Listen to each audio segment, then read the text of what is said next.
오늘 우리에게 주시는 하나님 말씀은 신약성경 빌립보서 2장 6절부터 11절까지입니다. 하나님 말씀을 다 함께 봉독하겠습니다. 그는 근본 하나님의 본체시나 하나님과 동등됨을 취할 것으로 여기지 아니하시고 오히려 자기를 비워 종의 형체를 가지사 사람들과 같이 되셨고 사람의 모양으로 나타나사 자기를 낮추시고 죽기까지 복종하셨으니 곧 십자가에 죽으심이라. 이러므로 하나님이 그를 지극히 높여 모든 이름 위에 뛰어난 이름을 주사 하늘에 있는 자들과 땅에 있는 자들과 땅 아래에 있는 자들로 모든 무릎을 예수의 이름에 꿇게 하시고 모든 입으로 예수 그리스도를 주라 시인하여 하나님 아버지께 영광을 돌리게 하셨느니라. 첫 학기에 처음으로 여러분을 뵙는 것 같습니다. 지금은 우리가 사순절 기간을 보내고 있습니다. 사순절이라 하면 부활절을 맞이하기 전에 주일을 뺀 40일을 우리가 사순절이라고 이야기합니다. 이 사순절 기간 동안에는 하나님을 향해 우리가 포기할 것이 어떤 것이 있는지, 또 내려놓아야 될 부분들은 어떤 건지, 가끔가다 우리 학생들하고 공유했을 때는 사순절에 우리가 미디어 금식을 좀 해보자. 이 핸드폰을 굉장히 많이 사용하니까 미디어 금식을 이제 하루에 적어도 1시간 이상은 핸드폰을 사용하지 않고 살아가는 건 좀 어떻겠냐, 이러한 제안을 했었던 적이 있습니다. 이 사순절 기간에 여러분들도 내가 소중하게 또 일상 속에서 많이 가지고 있는 이러한 것들을 내려놓는, 그리고 또 하나님과 좀 더 가까워지는 그런 한 시간이 되어줬으면 좋겠습니다. 기독교에서 가장 중요한 워드라고 하죠. 이 낱말 중에 하나는 기빙이라는 겁니다. 주는 것, 내어줌. 이 내어줌이라는 것이 어떻게 보면 기독교가 가지고 있는 가장 파워풀한 하나의 용어가 될 수 있습니다. 이 내어줌은 말 그대로 내어줌인데, 말처럼 그렇게 내어주는 게 쉽지 않습니다. 기빙한다는 게 쉽지 않죠. 하나님께서 본체는 하나님이시지만 스스로를 내어주기 위해서 이 땅에 오시는 것, 이게 미시오 데이라고 이야기할 수 있습니다. 미션 오브 갓. 하나님의 미션은 자기의 자리에 연연하지 않고 내려와서 자기를 내어주는 것, 그리고 그 내어줌을 통해서 누군가가 살아나는 것, 이것이 가장 소중한 이 워딩이죠. 내어줌.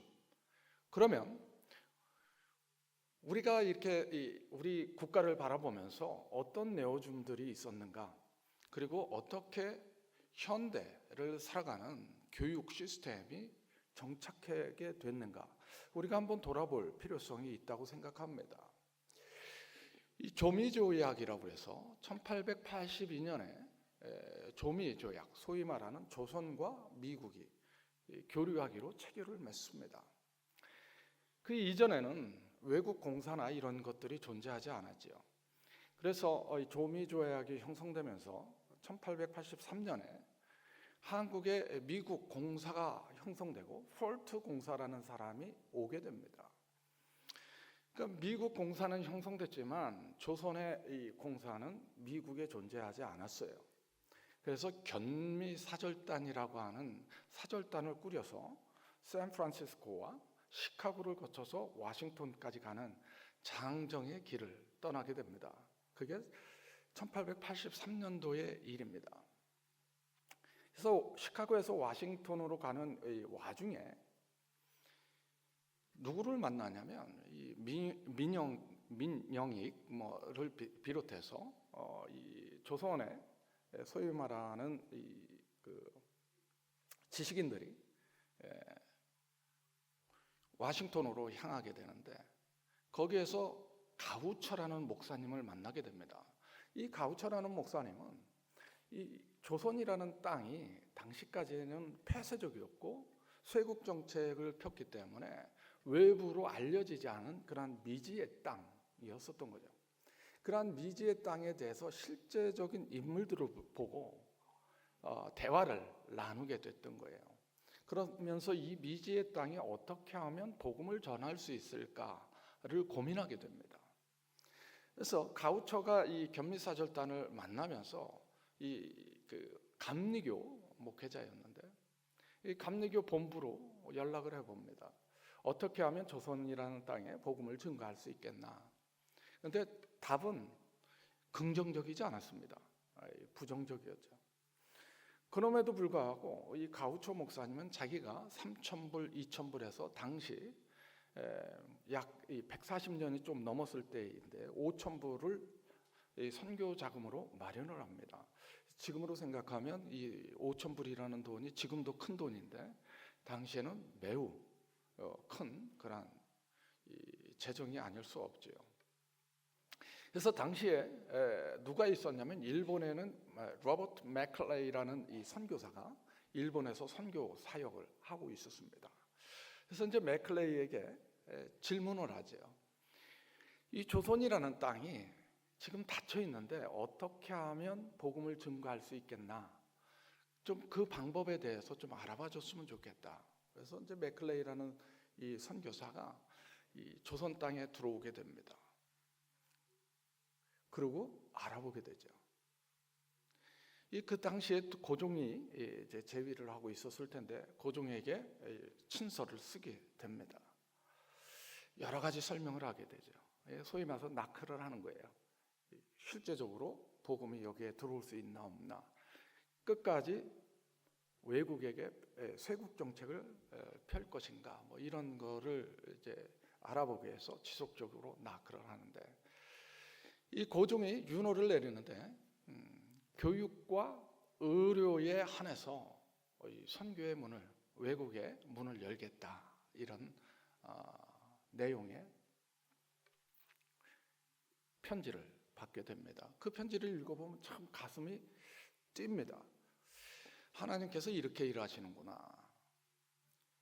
그래서 교육이라는 것이 근대 교육이라는 것이 미국의 우리는 우연으로 생각하지만 이 견미사절단이 가우초 목사님을 만나고 또 맥클레이를 통해서 교육과 의료에 한해서 선교의 문이 열리게 되는 그러한 광경을 우리가 목격하게 됩니다. 이 근대 교육의 시작이라고 볼 수 있어요. 그리고 현대 우리가 경험하고 있고 우리가 학교에서 이러한 이 교육을 하고 있는 이러한 환경 이러한 것들이 1884년도에 이루어져서 1885년도에 이 선교사들이 정주 선교사들이 감리교와 장로교를 통해서 들어오게 됩니다. 더 놀라운 것은 사실은 이러한 1884년에 있었던 이러한 3년과 4년에 걸쳐서 일어났었던 이러한 일들도 있지만 1884년 9월 달에 또 한편으로는 어떠한 일들이 일어나냐면 이 중국에 있었던 호레스 알렌이라는 선교사가 나는 중국의 선교는 잘 안 맞네. 그러면서 선교지의 갈등도 있었고 그래서 바라보게 됐던 땅이 조선이라는 땅이었습니다. 그래서 선교지를 옮기게 되는데 1884년 9월 달에 정식 정주 선교사로 조선이라는 땅에 들어오게 됩니다. 이 호레스 알렌은 평신도였어요. 오하이오 대학교를 나오고 웨슬레이안 유니버시티를 나오고 마이애미 대학교를 나온 의사였습니다. 근데 그 당시에 1884년 이 겨울에 어떤 일이 일어나냐면 갑신정변이라는 일이 일어납니다. 우정국 중심으로 해서 이 갑신정변이 일어나면서 이 뭐 세상이 발칵 뒤집힌 거죠. 개화파 주도로 이 국가를 다시 한번 변혁하고 쇄신하고 신분제도도 없애고 교육을 한번 다시 한번 일으켜보자. 뭐 이런 것으로 움직였습니다. 그런데 개화파는 혁명에 성공하지 못했습니다. 그 당시에 이 개화파의 움직임 속에 있었을 때 민영에게 민비의 조카였는데 거반 죽게 되었습니다. 이 한의사들이 이거 칼로 베이고 잘리고 한 것을 살려내기가 쉽지 않잖아요. 못 살려내니까 그 양이었던 호레스 알렌을 부르게 돼요. 한번 고쳐주면 좋겠다 해서 꿰매기도 하고 서양 의학 기술로 이 민영익을 치유하게 됩니다. 그래서 고종이 민비가 뭘 줬으면 좋겠냐, 알렌에게 물어봐요. 뭐를 해줬으면 좋겠냐. 그 당시에 그러면 이 나라에서 병원, 소위 말하는 근대 의학이 설 수 있도록 병원을 세워줬으면 좋겠습니다. 그래서 홍영식의 집을 하사받게 됩니다.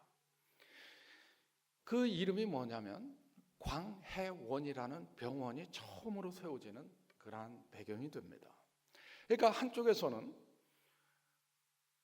일본 맥클레이를 통해서, 맥클레이 선교사를 통해서 의료와 교육에 한해서 들어올 수 있는 채널이 합법적으로 열렸고, 한쪽에서는 갑신정변의 실패로 말미암아 의료가 시작될 수 있는 기초적인 틀이 마련됐습니다. 그래서 1885년 그 부활절에 처음으로 이제 이 언더우드나 아펜젤라나 호레스 스크랜턴이나 이런 사람들이 들어오게 되지요. 그래서 올해가 우리 민족에게 복음이 증거된 140년 되는 특별한 해입니다. 그래서 재중원을 중심으로 교육과 의료가 선교가 시작될 수 있었고 근대 교육의 씨앗을 뿌릴 수 있는 배경이 되어줬습니다. 이것은 우리가 단순히 하나의 역사적인 이야기가 아니라 하나님의 관점에서 바라보면 누군가의 내어줌이 있었고 그 내어줌에 동참하는 사람들이 있었고 이 조선이라는 땅, 꽉 막혀 있는 이 땅에 누군가가 자기 생명을 끊임없이 내어주는 그러한 사건들이 있었던 거죠. 기빙, 자기 라이프를 기빙하는 누군가가 존재하고 있었던 거예요. 스크랜턴 선교사 같은 경우는 미국에서도 유명한 예일 대학교를 나오고 NYI에서 메디컬 스쿨을 다닌 석학입니다. 그럼에도 불구하고 이 미지의 땅, 알려지지 않은 땅, 이 땅에 조선이라는 땅에 온다는 거예요. 자기를 내어주는 거죠. 이 내어줌은 어떻게 보면 이 세브란스 병원이 생성되고 이화여자대학교가 생성되고 숭실대학이 만들어지고 근대 교육의 기초를 놓는 그러한 모든 틀들이 이러한 내어줌을 통해 기빙을 통해 이루어졌다는 사실입니다. 요즘 우리나라를 생각해 보면 세상이 교회를 걱정하는 그러한 시대에 놓여져 있습니다. 저는 이 일기 때 이 키워드로 아드 폰테스라는 이야기를 여러분들에게 말씀드렸어요. 아드 폰테스란 toward fountain 해가지고 본질로 돌아가는 것, 근원으로 돌아가는 것을 의미합니다. 우리 교회가 지금 세상으로부터 비난을 받고 세상에 도전을 주지 못하고 있는 이러한 상황 속에서 그러면 교회가 어떻게 하면 세상을 압도하고 그들을 이끌어가고 새로운 세계와 미래를 제시할 것인가 하는 본질로 돌아갈 때 가능하다라고 보여집니다. 본질은 뭘까? 저는 오늘 메시지 중에 그 제목을 미시오 데이라고 했는데 하나님의 사명, 하나님의 미션은 뭔가? 하나님은 자기를 내어주고 누군가를 살리는 것이 미션이었습니다. 그러면 현대를 살아가는 교회, 대한민국 개신교 특별히 이 대한민국 개신교는 자기를 내어주고 누군가를 살리고 있는가라는 질문을 해볼 수 있습니다. 우리는 교회를 Body of Christ라고 해요. 그리스도의 몸으로서 교회라고 이야기합니다. 그러니까 하나님이 육신을 입고 이 땅에 오시는 것은 자기를 내어주고 누군가를 살리고 십자가의 죽음과 부활을 통해서 부활의 증거로 그리스도의 몸을 이 땅에 세워주시는데, 이 땅에 교회를 세우는 근본적인 목적은 하나님의 미션이 자기를 내어주고 누군가를 살리는 것과 같이 현대 교회는, 여러분과 저를 말하죠. 현대 교회는 여러분과 저는 얼마나 많은 것을 내어주고 내어주고 누군가가 살아나고 있느냐라는 질문을 해볼 수 있습니다. 그래서 기빙, 내어주면 그만큼 중요하다고 봅니다. 저는 아직도 교회에게 희망이 있다고 생각하고 마지막 소망은 교회에 있다고 생각하는 사람이에요. 교회가 교회로서의 본질을 회복했을 때 내어줌을 얼마나 할까? 예수 그리스도처럼 전체를 내어준다고 한다면 이 세상은 교회를 향해 비난을 하는 것이 아니라 교회를 따라갈 거라고 저는 확신합니다. 우리 대학도 마찬가지라고 보여집니다. 우리가 인재를 양성하고 도울 수 있는 역량을 갖춘 인재를 양성하는 게 우리의 목표입니다. 이러한 이 사회와 공동체를 향해 무엇을 어떻게 내어줄 수 있을까? 교원과 직원들이 어떻게 내어줌에 동참할 수 있을까? 이것은 실제적으로 세상을 변화시키는 하나의 모습이 될 거라고 보여집니다. 그래서 제가 한동대학 Why Not Change the World 이 이야기를 쓴다고 그래서 제가 우리는 똑같은 거 쓰지 말자 그래서 이제 워딩을 하나 만든 게 있어요. To make a real difference in the world. 세상을 실제적으로 변화시키는 KNU가 되어보자. 우리 인재 양성, 교육과 인재 양성을 통해서 그들의 내어줌을 통해서 실제적으로 세상을 변혁시킬 수 있는 우리 인재들을 만드는 것. 그렇게 하기 위해서는 교원과 직원들이 그들을 향해 아낌없는 내어줌이 지금도 필요하다고 생각합니다. 여러분, 이러한 내어줌에 동참하시지 않겠습니까? 오늘 특별히 기부자들의 기빙, 내어줌을 축하하는 그러한 자리를 마련합니다. 굉장한 무엇인가를 우리가 찬사를 보내는 것이 아니라 우리들 가까이에 있는 이러한 내어줌의 손길들을 같이 축하하고 격려하고 함께 동참하는 그러한 환경을 만드는 것은 매우 중요하다고 봅니다. 저는 우리 나사렛 대학교가 본질인 내어줌, 기빙 컬처, 내어주는 문화 이러한 것들이 자연스럽게 자리매김을 했으면 좋겠습니다. 사도 바울도 자기의 삶을 내어주는데 익숙해져 있었던 그러한 사람입니다. 이 사도 바울은 특별히 하나님의 사랑을 생각하면서 자기의 내어줌을 끊임없이 이야기했었던 그러한 모습을 보게 됩니다. 로마서 8장에 보니까 뭐라고 이야기를 하냐면, 누가 우리를 그리스도의 사랑에서 끊으리요? 환난이나 곤고나 박해나 기근이나 적신이나 위험이나 칼이랴. 기록된 바 우리가 종일 주를 위하여 죽임을 당하게 되어 도살당할 양같이 여김을 받았나이다 함과 같으니라. 그러나 이 모든 일에 우리를 사랑하시는 이로 말미암아 우리가 넉넉히 이기느니라. 내가 확신하노니 사망이나 생명이나 천사들이나 권세자들이나 현재 일이나 장래 일이나 능력이나 높음이나 깊음이나 다른 어떤 피조물이라도 우리를 우리 주 그리스도 예수 안에 있는 하나님의 사랑에서 끊을 수 없느니라. 하나님과의 관계, 그 사랑에서 끊을 수 없기 때문에 바울은 그 안에서 자기의 모든 것을 내어주는 삶을 살았던 겁니다. 그리고 이 기독교의 역사 속에서 그 누구도 부인할 수 없는 그 자리매김을 하게 되었던 겁니다. 우리의 존재의 이유가 하나님 때문에 나 자신을 내어줄 수 있는 그러한 삶이었으면 좋겠습니다.